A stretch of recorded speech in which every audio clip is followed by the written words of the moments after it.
لکھا ہے کہ ایک دن حضرت سلطان محمود غزنوی رحمۃ اللہ تعالی علیہ نے اپنے بڑے ہی محبوب غلام ایاز کو نا ایک انگوٹھی دی اور کہا ایاز کو اس طرح کی بات بتاؤ کہ اگر میں خوش ہوں تو غمگین ہو جاؤں اور اگر غمگین ہوں تو خوش ہو جاؤں.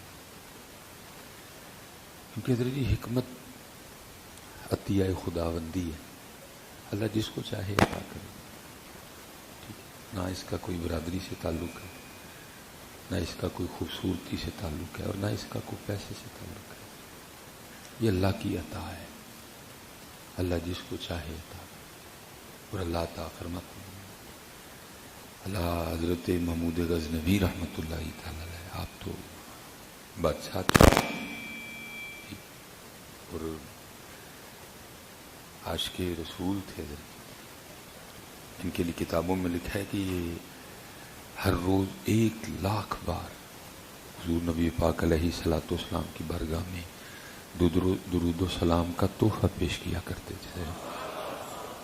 حضرت محمود غزنوی رحمۃ اللہ بڑے زبردست عاشق رسول تھے، اور کیونکہ ایک عادل حکمران تھے، سومنات فتح کیا انہوں نے، تو حضور نبی پاک علیہ الصلوۃ والسلام نے پھر کیونکہ اتنا زیادہ درود پاک پڑھنے کی وجہ سے اچھا خاصا وقت لگتا تھا اس میں. پھر ایک رات حضور نبی پاک علیہ السلام نے کرم نوازی فرمائی اور آپ کو خواب میں درود لکھی عطا فرمایا اور فرمایا محمود پڑھے گا تو ایک بار ہی لیکن ثواب 1,00,000 بار پڑھنے کا ملا کرے گا تجھے. اسی پھر اس کا نام ہے درود لکھی. آپ پڑھا کریں اپنے گھروں میں نا، آپ معمول بنائیں درود لکھی، درود تاج، ان کو پڑھا کریں. آپ سپرے کے اثر کو تو مانتے ہیں لیکن پتہ نہیں اس کو کیوں نہیں مانتے. مکھیوں کا سپرے ہو رہا ہے، مچھروں کا سپرے ہو رہا ہے، ڈینگی کا سپرے ہو رہا ہے، وہ ہینڈ سینیٹائز ہو رہے ہیں، ان چیزوں کو مانتے ہیں، پتہ نہیں اس کو کیوں نہیں مانتے. اب ایسے کہتے ہوں گے نہیں ہم مانتے ہیں، اگر آپ مانتے تو آپ پڑھتے اپنے اپنے گھروں میں اس کو. ہم شاید ادھر سے مانتے ہیں، ادھر سے کوئی نہیں مانتا. اگر ہم مانتے تو ہم کرتے اس کو. درود لکھی، درود تاج، دعائے جمیلہ، یہ وہ چیزیں ہیں کہ وقت بڑا تھوڑا تھوڑا لگے گا لیکن ان کے فوائد بے تحاشا ہیں. سورہ یاسین، سورہ ملک، دیکھو نا کتنی بڑی بات ہے. محبوب علیہ السلام فرما رہے ہیں جو ہر شام سورہ واقعہ پڑھے گا اس کو فاقہ نہیں آئے. بھائی اور کیا چاہیے آپ لوگوں کو؟ کون فرما رہے ہیں؟ حضور نبی پاک علیہ السلام. ان سے آگے کسی کی بات ہے لیکن پڑھنی ہم نے پھر بھی. انشورنس جائز ہے نجائز ہے، بینک کو پیسے لینے جائز نہیں نجائز نہیں، یہ پوچھیں گے. یہ جائز ہے، قرآن ہے. یہ نبی پاک فرما رہے ہیں جو ہر شام سورہ واقعہ پڑھے گا فاقہ نہیں ہے. بھائی خود پڑھو، بچوں کو سکھاؤ، اپنی بچیوں کو سکھاؤ. ٹینشن فری ہے. جن کا سارا کچھ یہ ہے اللہ کی عطا سے، محبوب خدا ہیں، جب نائب اکبر ہیں، خلیفہ اعظم ہیں آپ اللہ پاک کے، آپ فرما رہے ہیں جو سورہ واقعہ ہر شام پڑھے گا فاقہ نہیں. پھر کیا چاہتے ہو اس سے زیادہ تم لوگ؟ لیکن کیا ہے کوری پھر ہوتے جڑی انشورنس جائز ہے، بینک کو پیسے لینے جائز. جو تیرے در سے یار پھرتے ہیں در بدر یوں ہی خار پھرتے ہیں. جاؤ کھاؤ دھکے جا کے، تمہارے نصیبوں میں دھکے. یہ حضرت سیدنا عبداللہ ابن مسعود رضی اللہ تعالیٰ عنہ، ان کے لیے لکھا ہے کہ ان کا بیٹا نہیں تھا کوئی، ان کی صرف بیٹیاں تھیں. اور یہ بڑے جلیل القدر صحابی ہیں، حضرت فقیہ تھے. تو حضرت سیدنا عثمان غنی رضی اللہ تعالیٰ عنہ کے زمانے مبارک میں ان کا انتقال ہوا ہے.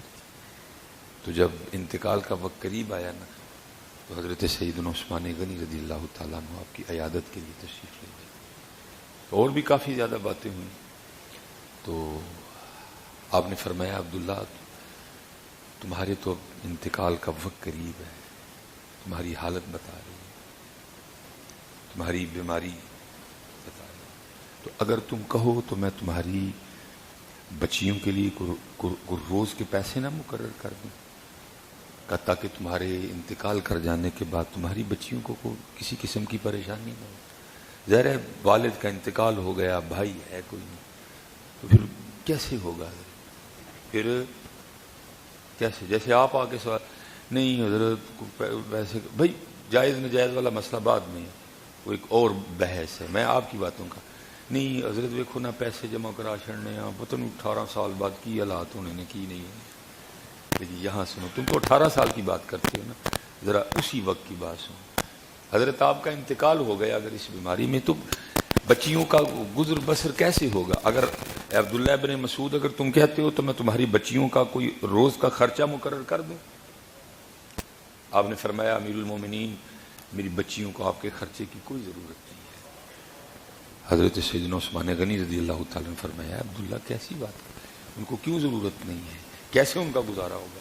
آپ نے فرمایا میں نے اپنی بچیوں کو سورہ واقعہ سکھا دی ہے، اور میری بچیاں روزانہ سورہ واقعہ پڑھتی بھی ہیں، ہر شام پڑھتی ہیں. اور اللہ کے رسول علیہ السلام نے فرمایا جو ہر شام سورہ واقعہ پڑھے گا اس کو فاقہ نہیں آئے گا، ان کو آپ کے خرچے کی کوئی ضرورت نہیں ہے.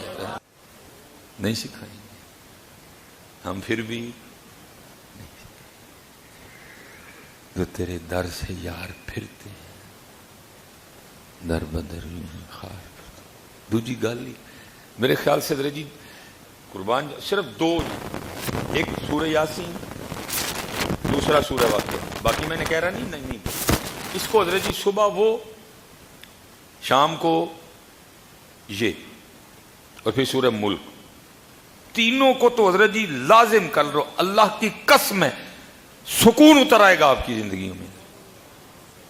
پہلا فرمایا جو نماز فجر پڑھ کے سورہ یاسین پڑھے اس دن کے سارے کام اللہ کے ذمہ ہیں، کام اللہ کے ذمہ ہو گئے، ٹھیک ہو گیا. جو ہر شام سورہ واقعہ پڑھے فاقہ، یہ بھی ٹینشن گئی. اور جو سورہ ملک ہر رات پڑھے گا، اپنا معمول بنائے گا ہر شام ہر رات سونے سے پہلے سورہ ملک، تو حدیث پاک کا مفہوم ہے بروز قیامت اگر کوئی معاملہ ادھر ادھر ہو گیا، نیکیاں کم پڑ گئیں، گناہ زیادہ ہو گئے، حکم جہنم کا آ گیا، تو احادیث کا مفہوم ملتا ہے کہ سورہ ملک اللہ سے جھگڑے گی. رب کریم یہ مجھ سے پیار کرتا تھا، یہ مجھے روز پڑھتا تھا، میں نہیں اس کو جہنم میں جانے دوں گی. تو اللہ پاک فرمائیں گے نیکیاں کم ہیں، گناہ زیادہ ہے. تو پھر سورہ ملک آگے سے کیا کہے گی؟ اگر اس کو جہنم میں بھیجنا پھر مجھے قرآن پاک سے نکال دو. اب سورہ ملک تو نہیں نکالی جائے گی، پھر کیا ہوگا؟ سورہ ملک پڑھنے کی وجہ سے اس شخص کو جنت میں بھیج دیا جائے گا. لیکن کیا ہے پڑھنی ایسی نہیں.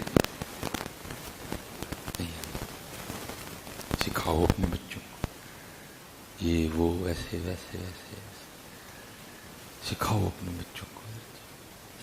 سویرے سویرے جتنے والد بیٹھے ہو نا، اٹھ جایا کرو صبح، اپنے بچوں کو اٹھاؤ، خود کھولو، ان کو بٹھاؤ سامنے، پڑھو.